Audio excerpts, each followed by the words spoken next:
সুপ্রভাত বন্ধুরা, আজকে 16ই ফেব্রুয়ারি 2025 বৃন্দাবনে আছি। আপনারা জানেন আগের পর্বেও আপনাদেরকে মথুরা দর্শন করিয়েছি। আজকে আমি ঘুরব বৃন্দাবন। হ্যাঁ, তবে বৃন্দাবনকে আমি দুটো ভাগে ভাগ করেছি। একটা হচ্ছে পুরনো বৃন্দাবন আর একটা হচ্ছে নবনির্মিত বৃন্দাবন। আজকে ঘুরব হচ্ছে সেই পুরনো বৃন্দাবন। তাহলে চলুন যাওয়া যাক। আমি বৃন্দাবনের ভারত সেবাশ্রম সংঘ থেকে মথুরা বৃন্দাবন সহ ভগবান শ্রীকৃষ্ণের স্মৃতি বিজড়িত সমস্ত স্থানগুলো দর্শন করব। আমি গুরু মহারাজকে প্রণাম জানিয়ে বেরিয়ে পড়লাম। আশ্রমের সামনের রাস্তা ধরে হাঁটা শুরু করলাম যমুনার দিকে। এই পুরনো বৃন্দাবন কিন্তু পায়ে হেঁটেই ঘোরা ভালো, কারণ রাস্তায় প্রচুর জ্যাম হবে। আমি প্রথমবারে কিন্তু যাব পুরনো গোবিন্দজির মন্দির। এটা বহু প্রাচীন মন্দির। চলুন। হেঁটে মিনিট 15-র মধ্যেই পৌঁছে গেলাম পুরনো গোবিন্দজির মন্দিরের সামনে। দেখলাম তখন দলে দলে ভক্তজন বৃন্দাবন পরিক্রমায় বেরিয়ে পড়েছে। এই এসে পৌঁছে গেলাম পুরনো গোবিন্দজির মন্দিরে। চলুন ভেতরটা দর্শন করে আসি। এই মন্দিরটি আগে 7 তলা ছিল, এখন মাত্র 3টি তলা অবশিষ্ট রয়েছে। এই মন্দিরটি রাজা ভগবান দাসের পুত্র রাজা মানসিংহের দ্বারা নির্মিত হয়েছিল। মন্দিরটি তৈরির সময় রূপ গোস্বামী এবং সনাতন গোস্বামী নামে 2 বৈষ্ণব গুরুর তত্ত্বাবধানে তৈরি করা হয়েছিল। পরবর্তীকালে মোগল সম্রাট ঔরঙ্গজেবের আমলে মন্দিরটি ধ্বংস করা হয়। পুরো মন্দিরটি লাল বেলে পাথর দিয়ে তৈরি করা হয়েছে। মন্দিরে হিন্দু, জয়পুরি, মুঘল, গ্রিক এবং গথিক শিল্পের স্থাপত্যশৈলী চোখে পড়ে। আমি আস্তে আস্তে মন্দির কক্ষে ঢুকে পড়লাম। মন্দিরের গর্ভগৃহে শ্রীরাধা এবং ভগবান শ্রীকৃষ্ণ পূজিত হচ্ছেন। আমি মূল মন্দিরে প্রবেশ করলাম। বিরাট বড় মন্দির কক্ষ জুড়ে অপূর্ব সুন্দর কারুকার্য করা রয়েছে।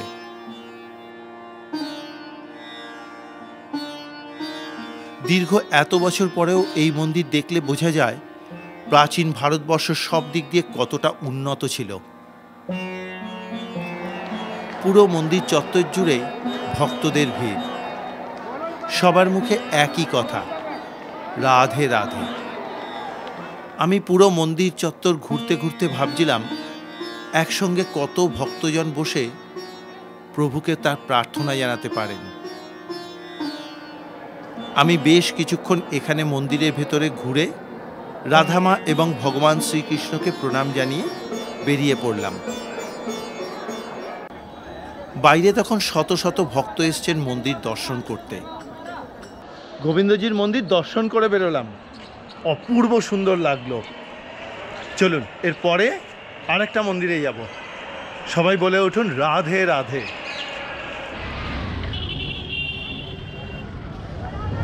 এবারে আমরা যাব রঙ্গনাথ মন্দির দর্শন করতে।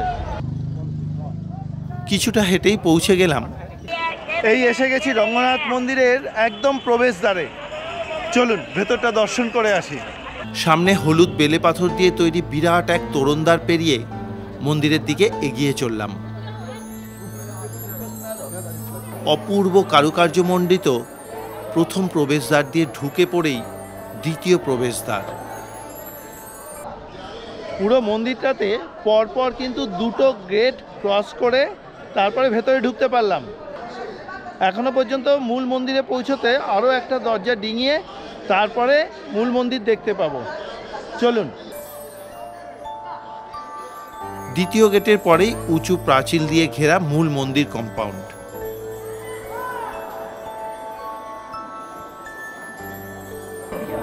মন্দিরে ঢুকেই প্রথমে বাঁ হাতে পড়বে বিষ্ণু ভগবানের মন্দির। আমি সেখানে চলে এলাম দর্শন করার জন্য। তখন এই বিষ্ণুদেবের মন্দিরে দলে দলে ভক্তজন দর্শনের জন্য অপেক্ষা করছেন। আবার এগিয়ে চললাম সামনের দিকে। এরপরে এই মন্দিরের ভেতরে একটা মিউজিয়াম আছে, সেই মিউজিয়ামটা দেখব। কারণ মিউজিয়ামের মধ্যে অনেক কিছু পুরনো পুরনো জিনিসপত্র রয়েছে, সেটা দেখে নিই। চলুন। মিউজিয়ামে ঢোকার জন্য টিকিট রয়েছে। টিকিট আমি কিনলাম হচ্ছে 15 টাকার। 15 টাকার টিকিট কিনলে এই মিউজিয়ামটা দেখতে পাবো, তার সঙ্গে শীষ মহল বলে সামনে আরেকটা জায়গা আছে, সেই জায়গাটা দেখতে পারবো। আর কেউ যদি শুধু এই জায়গাটা দেখতে যায় তাহলে তার টিকিট হচ্ছে 10 টাকা। মিউজিয়ামের ভেতরে পুরনো দিনে মন্দিরে ব্যবহৃত বড় বড় সিংহাসন ও অন্যান্য জিনিসপত্র এবং বিভিন্ন মূর্তি রাখা আছে। এবারে বেরিয়ে পড়লাম মিউজিয়াম থেকে।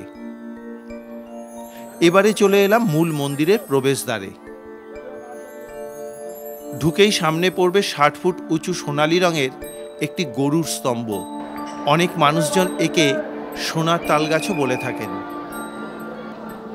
চারদিকে ঘর বেষ্টিত বড় জায়গার মধ্যে শ্রী রঙ্গনাথজির মন্দির রয়েছে। প্রথমেই চলে এলাম মূল মন্দিরে। এই মন্দিরটি শেঠ গোবিন্দ দাস এবং শেঠ লক্ষ্মী দাসের ভাই রাধাকৃষ্ণ দাস, শ্রী সম্প্রদায়ের প্রতিষ্ঠাতা রামানুচার্যের বিষ্ণুরূপ ভগবান রঙ্গনাথ বা রঙ্গজির নামে প্রতিষ্ঠা করা হয়। অপূর্ব সুন্দর কারুকার্য করা এই মন্দিরটি যে কোনো ভক্তের কাছে ভালো লাগবেই। মন্দিরটি দুপুর 11টা থেকে বেলা 3টে পর্যন্ত বন্ধ থাকে। আমি মন্দির চত্বরে কিছুক্ষণ থেকে চলে এলাম সীসা মহলে।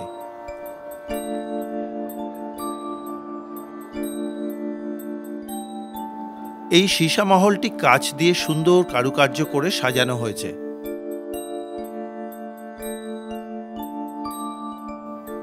ঘরে রাধামা ও ভগবান শ্রীকৃষ্ণ এবং রাম, লক্ষ্মণ ও সীতামায়ের মূর্তি রয়েছে। এবারে মন্দির বন্ধ হয়ে যাবে বলে আমরা বেরিয়ে এলাম। এই দিকের গেটটা সামনের দিকের গেট। আমরা ঢুকেছিলাম মন্দিরের পেছন দিক দিয়ে। মন্দিরের সামনের দিকটা বেশ সুন্দর। প্রবেশদ্বারের ডান পাশে একটা বড় জলাশয় আছে। আজকের এই বৃন্দাবন দর্শন আপনাদের কিরকম লাগছে অবশ্যই কিন্তু একটা মতামত জানাবেন কমেন্ট বক্সে। এটা আমার তরফ থেকে আপনাদের কাছে একটা অনুরোধ রইল, কারণ আপনাদের প্রতি কটা মতামত আমাকে অনেক বেশি উৎসাহ দিয়ে থাকে এই রকমই বিভিন্ন তীর্থক্ষেত্রে ছুটে চলার জন্য। এবারে আমি এগিয়ে চললাম 64 মহন্ত সমাজ মন্দিরের দিকে। এই আমি এসে গেছি এখন 64 মহন্তের সমাজ মন্দিরের কাছে। চলুন ভেতরটা দর্শন করে আসি। এই স্থানেই বসে শ্রী চৈতন্যদেব সহ অন্যান্য 63 জন বৈষ্ণব মহন্ত ধর্মালোচনা করতেন এবং বৃন্দাবনকে পুনরুদ্ধার করেছিলেন। এখানে বিভিন্ন মহন্তদের সমাধি মন্দির রয়েছে। রয়েছে শ্রী চৈতন্য মহাপ্রভুর বসার আসন। পুরো জায়গাটা শান্ত স্নিগ্ধ এক পরিবেশ। রয়েছে আধ্যাত্মিক এক অনুভূতি। ভাবলেই অবাক লাগে এই জায়গাতেই ভগবান শ্রীকৃষ্ণের আশীর্বাদ প্রাপ্ত গণ্যমান্য বৈষ্ণবদের পদধূলি পড়েছে। আজ আমি এখানে আসতে পেরে ধন্য। পুরো সমাধি মন্দির চত্বর পরিক্রমা করতে করতে দেখলাম মীরাবাইয়ের নামাঙ্কিত সমাধি মন্দির। 64 মহন্তর সমাধি মন্দির দর্শন করে এই বেরিয়ে আসছি। অপূর্ব এক শান্তির জায়গা। চারদিকে পাখিদের ডাক। হ্যাঁ, কিছুটা বানরের উপদ্রব আছে, এটা ঠিকই, কিন্তু এখানে আসলে না একটা শান্তি অনুভব করা যায়। আমার খুব ভালো লাগলো। আপনারাও চেষ্টা করুন এই মন্দিরটা কিন্তু দর্শন করে যাওয়ার। অপূর্ব শান্তি পাবেন। চলুন এখান থেকে বেরোনো যাক। এবারে হেঁটে পৌঁছে গেলাম কাত্যায়নী পীঠে। প্রবেশদ্বার দিয়ে ঢুকে পড়লাম। ভিতরে বিরাট জায়গা। এবারে মূল মন্দিরে ঢুকে পড়লাম। তখন এখানে ঢাক আর কাঁসর ঘণ্টার শব্দে মন্দির প্রাঙ্গণ জমে উঠেছে।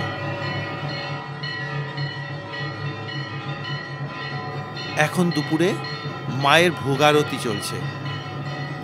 এইখানে দেবীর নাম উমা বা কাত্যায়নী, ভৈরবের নাম ভূতেশ। নবদুর্গার ষষ্ঠ রূপ হল মা কাত্যায়নী। মনে করা হয় এই জায়গাতেই দেবীর আংটি পড়েছিল। ভগবত পুরাণে আছে ব্রজের গোপীগণ কৃষ্ণকে প্রতিরূপে পাওয়ার জন্য সারা মাঘ মাস জুড়ে কাত্যায়নী ব্রত পালন করেছিলেন। বর্তমানের এই মন্দিরটি 1923 সালে যোগীরাজ স্বামী কেশবানন্দ স্থাপন করেন। দেবী উমাকে এখানে যোগমায়া রূপেও পুজো করা হয়। মায়ের আরতি দর্শন হলো, এবারে চলে এলাম মায়ের প্রসাদ গ্রহণ করব বলে ভোগ ঘরে। কিছুক্ষণের মধ্যেই ভোগ ঘরে প্রসাদ বিতরণ শুরু হলো। এই মন্দিরের প্রসাদ সম্পূর্ণ বিনামূল্যে পাওয়া যায়। প্রসাদে অন্ন, রুটি, ডাল, 2 রকমের সবজি থাকে।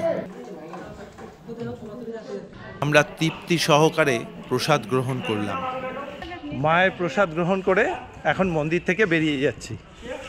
এরপরে যাব এখান থেকে সোজা বস্ত্রহরণ ঘাট, কারণ এখন কিন্তু এখানে সমস্ত মন্দির বন্ধ হয়ে গেছে।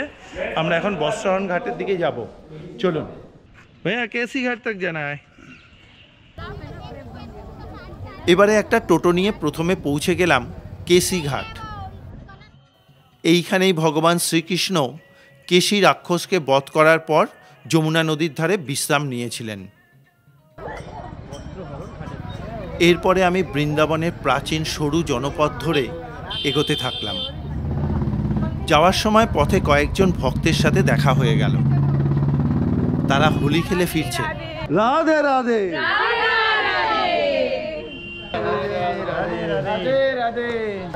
এবারও বৃন্দাবনের প্রাচীন ঘরবাড়ি দেখতে দেখতে এগোতে থাকলাম। এবারে এসে পৌঁছলাম নিধিবন মন্দিরে যাওয়ার প্রবেশদ্বারে। তখন এখানে জনসমুদ্র। শত শত ভক্তগণ দাঁড়িয়ে আছেন নিধিবনে যাওয়ার জন্য। আমিও সরু প্রবেশ পথ দিয়ে ভক্তদের সঙ্গে চললাম নিধিবনের দিকে। এবারে প্রথম প্রবেশদ্বার দিয়ে চলে এলাম মন্দির চত্বরে। এখানে ভক্তদের জুতো রাখার সুন্দর ব্যবস্থা।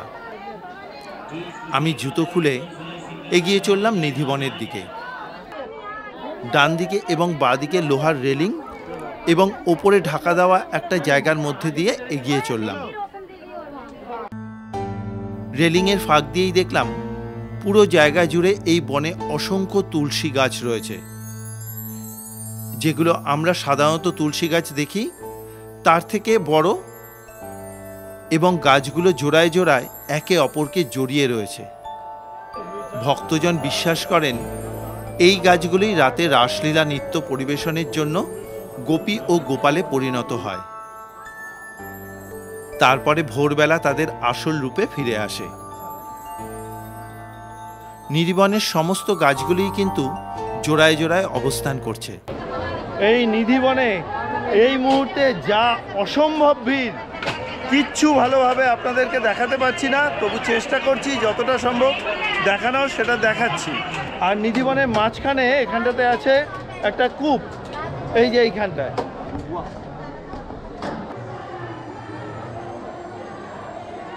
নিধিবনে রংমহল নামে একটা মন্দির আছে। মনে করা হয় রাধা এবং ভগবান শ্রীকৃষ্ণ লীলা করার পর এখানেই বিশ্রাম করে থাকেন। সেই জন্যই প্রতি সন্ধ্যায় মন্দিরের দরজা বন্ধ হওয়ার আগে পুরোহিতরা বিছানা তৈরি করেন এবং রাধা মার জন্য চুড়ি, ফুল, পোশাক, তুলসী পাতা, দাঁত মাজার জন্য নিমের ডাল, খাওয়ার জন্য মিষ্টি এবং সুপারি এবং জল বিছানার পাশে রেখে নিধিবনের প্রধান দরজা বাইরে থেকে বন্ধ করে দেওয়া হয়।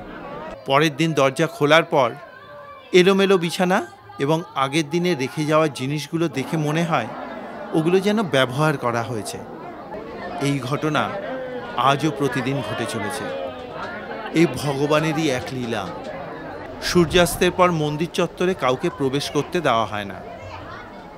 রাতে নিধিবনে কি ঘটে তা দেখার জন্য যারাই নিধিবনে প্রবেশ করার চেষ্টা করেছে, হয় সে মারা গেছেন, অথবা তার দৃষ্টিশক্তি চলে গেছে, বা পাগল হয়ে গেছে। এই নিধিবনে রাতে কোনো ময়ূরও থাকে না। সন্ধ্যের পরে আশপাশে বাড়ির সমস্ত জানলা বন্ধ করে দেওয়া হয়। এই পুণ্যভূমি আজও রাত্রিবেলা রাধা এবং ভগবান শ্রীকৃষ্ণের বিচরণ ক্ষেত্র। এরপরে আমি নিধিবন থেকে বেরিয়ে পড়লাম। আবার সরু পথ ধরে এগোতে থাকলাম সামনের দিকে। পথের দুই ধারে দোকানে সব রং বেরঙের গোপিনীদের পোশাক ঝুলছে। আমি এইসব দেখতে দেখতেই আমি এখন এসে পৌঁছে গেলাম চিরঘাট, যে জায়গাটার মেন নাম হচ্ছে বস্ত্রহরণ ঘাট। এই সেই ঘাট যেখানে শ্রীকৃষ্ণ তার গোপিনীদের বস্ত্র চুরি করেছিলেন, ওই গাছের ওপর তুলে রেখেছিলেন। এই সেই গাছ। চলুন পুরো ঘাট চত্বরটা আমরা ঘুরে দেখি। আগে এই ঘাটের পাশ দিয়েই বয়ে যেত যমুনা নদী। সময়ের সঙ্গে সঙ্গে যমুনা নদী কিছুটা পেছন দিকে চলে গেছে। কথিত আছে এই জায়গাতেই যমুনায় স্নান করার সময় শ্রীকৃষ্ণ খেলা করে গোপিনীদের পোশাক চুরি করে রেখেছিলেন এবং কাছের একটি কদম গাছে লুকিয়েও রেখেছিলেন। আজও চিরঘাটের সেই কদম গাছটি একটি পুজোর স্থান। আমি এই ঘাটে কিছুক্ষণ বসতেই অনুভব করলাম এই দিব্যস্থানের অনুভূতি। মনটা শান্ত হয়ে উঠল। প্রচুর ভক্তজন এই ঘাটে এসে ভগবানের উদ্দেশ্যে প্রার্থনা জানাচ্ছেন। আজকের এই বৃন্দাবন দর্শনের ভিডিও আপনাদের কীরকম লাগছে অবশ্যই কিন্তু একটা মতামত জানাবেন কমেন্ট বক্সে। এটা আমার তরফ থেকে আপনাদের কাছে একটা অনুরোধ রইল। আমি বেশ কিছুক্ষণ এখানে সময় কাটিয়ে এগিয়ে চললাম সামনের দিকে। আমি এখন এসে পৌঁছলাম ইমলিতলাতে। এই সেই বিখ্যাত জায়গা। ঢুকে পড়লাম মন্দির প্রাঙ্গণে। এই হলো সেই বিখ্যাত জায়গা যেখানে চৈতন্য মহাপ্রভু তেঁতুল গাছের নিচে বসে শ্রীকৃষ্ণের নাম জপ করতেন। আবার কিংবদন্তি অনুসারে একবার রাধারানী অন্তর্ধান হয়ে গেলে ভগবান শ্রীকৃষ্ণ এই তেঁতুল গাছের নিচে বসেই বিচ্ছেদের অনুভূতিতে নিজেকে ডুবিয়ে রেখেছিলেন। আজও এখানে 5500 বছরের পুরনো তেঁতুল গাছের অংশবিশেষ অতি যত্ন সহকারে সংরক্ষণ করে রাখা আছে। আমি পুরো মন্দির চত্বর ঘুরে বেরিয়ে পড়লাম। ঘুরতে ঘুরতে আমি এখন পৌঁছে গেছি মদন মোহনজির মন্দিরে। এই মন্দির অতীব প্রাচীন মন্দির। চলুন ভেতরে ঘুরে দেখে আসি। উঁচু একটা ঢিপির মতন জায়গায় এই মন্দিরের অবস্থান। আমি পাশের সিঁড়ি দিয়ে ওপর দিকে উঠতে থাকলাম। এই মন্দিরটি বৃন্দাবনের পুরনো এবং বিখ্যাত মন্দিরগুলোর মধ্যে একটি। এখানে অধিষ্ঠাত্রী দেবতা হল মদন মোহনজি। প্রথমে এটি ভগবান শ্রীকৃষ্ণের প্রপৌত্র ব্রজনব প্রতিষ্ঠা করেন, তবে সময়ের সঙ্গে সঙ্গে সেটি হারিয়ে যায়। পরে অদ্বৈত আচার্য যখন বৃন্দাবনে আসেন তখন তিনি পুরনো একটি বটগাছের গোড়ায় মদন মোহনকে খুঁজে পান। তখন তিনি মদন মোহনের পুজোর দায়িত্ব তার শিষ্য পুরুষোত্তম চৌবেকে দিয়েছিলেন। ইতিহাস অনুসারে 1580 সালে ব্যবসায়ী কাপুর রাম দাসের মন্দিরটি পুনঃপ্রতিষ্ঠাতা করলে 1670 খ্রিস্টাব্দে মুঘল সম্রাট ঔরঙ্গজেব মন্দিরটিকে ধ্বংস করেন। তখন এখান থেকে মদন মোহনের মূর্তিটি গোপনে জয়পুরে নিয়ে যাওয়া হয়। শ্রীরাধা এবং মদন মোহনের মূল দেবতা বর্তমানে রাজস্থানের করৌলি মদন মোহন মন্দিরে অবস্থান করছেন। পরবর্তীকালে বৃন্দাবনে 1819 খ্রিস্টাব্দে জমিদার নন্দকুমার বসু এই মন্দিরটি পুনরায় তৈরি করে শ্রীরাধা এবং মদন মোহনের মূল মূর্তির অনুকরণে আরও একটি মূর্তি প্রতিষ্ঠা করেন।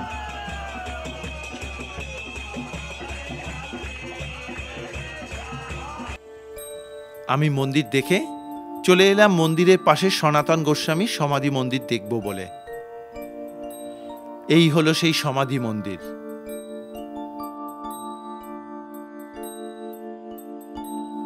শান্ত স্নিগ্ধ পরিবেশ এই মন্দির চত্বর। খুব ভালো লাগলো। এখানে কিছুটা সময় কাটালাম, এরপরে এখান থেকে বেরিয়ে পড়লাম। এবারে বৃন্দাবনের সরু গলিপথ ধরে এগিয়ে চললাম। এরপরে আমি এখন যাচ্ছি বাঁকে বিহারী মন্দির দর্শন করতে। সরু পথে একটু এগোতেই বাঁকে বিহারী মন্দিরের কাছে পৌঁছে গেলাম। মন্দিরের সামনে বাঁকে বিহারীকে পুজো দেওয়ার জন্য ডালার দোকান আছে। মন্দিরে ঢোকার আগেই পুজোর ফুল ও মালা পাওয়া যায়।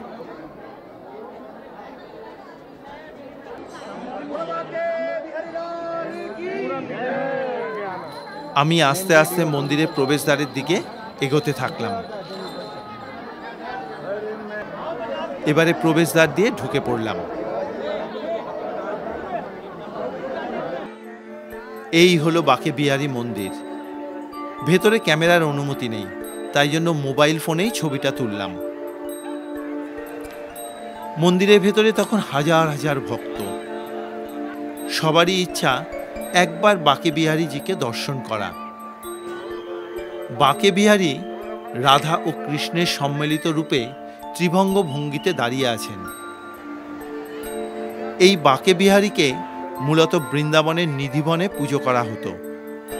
পরবর্তীতে 1864 সালে বাঁকে বিহারীর জন্য আলাদা মন্দির স্থাপন করা হয়। আমি মন্দির কক্ষে অনেকক্ষণ দাঁড়িয়ে দূর থেকে বাঁকে বিহারীর রূপ দেখে মোহিত হয়ে গেছিলাম। কি অপূর্ব লাবণ্যময়ী হাসি যে সেখান থেকে চোখ সরানোই মুশকিল হয়ে গেছিল। তাকে দেখা মাত্রই মনের ভেতরে এক অদ্ভুত অনুভূতি অনুভব করেছিলাম। হঠাৎ করে গর্ভমন্দিরের দরজায় পর্দা পড়তেই আমি অবাক। কিছুক্ষণ পরে পর্দাও সরে গেল। আমি আবার তার দিকে তাকিয়ে রইলাম। পরে জেনেছি প্রতি 5 মিনিট অন্তর বাঁকে বিহারীজিকে পর্দার আড়ালে নিয়ে আসা হয়, কারণ বিশ্বাস করা হয় যদি কোনো ভক্তের দর্শনে বাধা না দেওয়া হয় তাহলে বাঁকে বিহারীজি ভক্তদের সঙ্গে মন্দির শূন্য রেখে তাদের বাড়িতে পৌঁছে যান। গর্ভগৃহের দিকে মোবাইল ফোনেও ছবি তোলা মানা, তাই আপনাদেরকে দেখাতে পারলাম না। এবারে মন্দির থেকে বেরিয়ে পড়লাম। শুধু এটুকু বলতে পারি, অপূর্ব, খুব সুন্দর একটা অনুভূতি নিয়ে মন্দির থেকে বেরোলাম। সত্যি এই ধরনের অনুভূতি পাওয়া কিন্তু খুব দুর্লভ। চলুন আস্তে আস্তে বেরোনো যাক এখান থেকে। এরপরে আরতি ঘাটে যাব আরতি দর্শন করার জন্য। এবারে যমুনা নদীর ধার ধরে এগোতে থাকলাম। তখন পশ্চিম আকাশে সূর্যদেব অস্ত গিয়ে আকাশকে রাঙিয়ে দিয়েছেন। যমুনা নদী তখন এক মোহময়ী রূপে আমাদের কাছে ধরা দিয়েছে। আমি চলে এলাম কেসি ঘাটে। এখানে পরপর 3টে ঘাটে যমুনা মায়ের আরতি হয়ে থাকে। প্রথমে একটা ঘাটে তার প্রস্তুতি চলছে দেখতে পেলাম।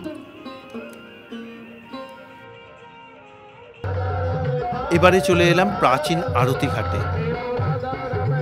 তখন এখানে আরতি অনুষ্ঠানের বন্দনা শুরু হয়েছে।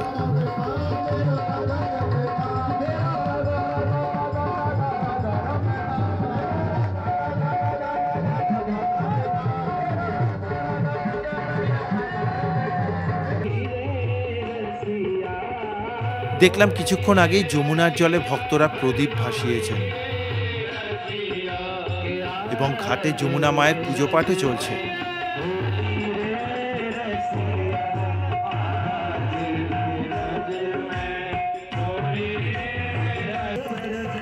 কিছুক্ষণ পরেই শুরু হলো আরতি অনুষ্ঠান।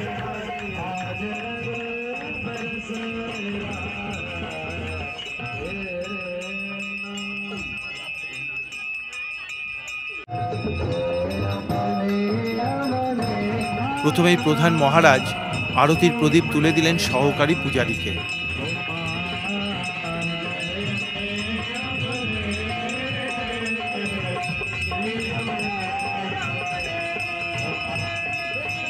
এরপরে শুরু হলো হাজার একটা প্রদীপ নিয়ে আরতি অনুষ্ঠান।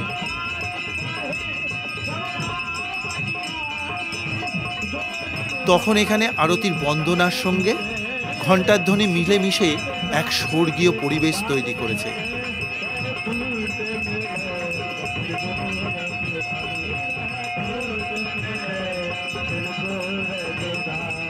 ঘাটের একদিকে মহিলা ও অন্যদিকে পুরুষদের হাতে আরতি প্রদীপ তুলে দেওয়া হয়েছে। এই আরতি অনুষ্ঠান এক দেখার মতন জিনিস, অনুভব করার মতন জিনিস। আমি এক পাশে দাঁড়িয়ে আরতি অনুষ্ঠানকে অনুভব করতে থাকলাম। আজকের এই আরতি অনুষ্ঠান আপনাদের কীরকম লাগছে অবশ্যই কিন্তু একটা মতামত জানাবেন কমেন্ট বক্সে।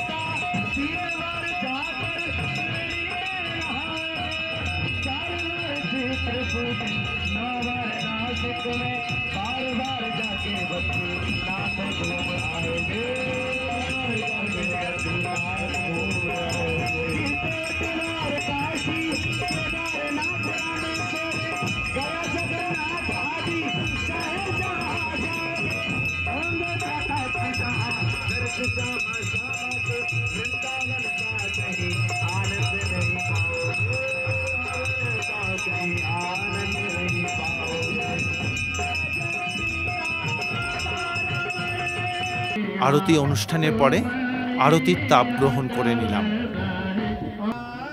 আজকে সারাটা দিন আমার খুব ভালো কাটলো। দেখতে দেখতে সন্ধে হয়ে গেছে। এবারে ফিরতে হবে বৃন্দাবন ভারত সেবাশ্রম সঙ্গে। আজকের ভিডিও এখানেই শেষ করলাম। দেখা হবে আগামী পর্বে রাধারানী এবং ভগবান শ্রীকৃষ্ণের বিবাহস্থান, সেই পূর্ণভূমি দর্শন নিয়ে। আজকের মতন বিদায়। সবাই ভালো থাকবেন, সুস্থ থাকবেন। শুভ সন্ধ্যা।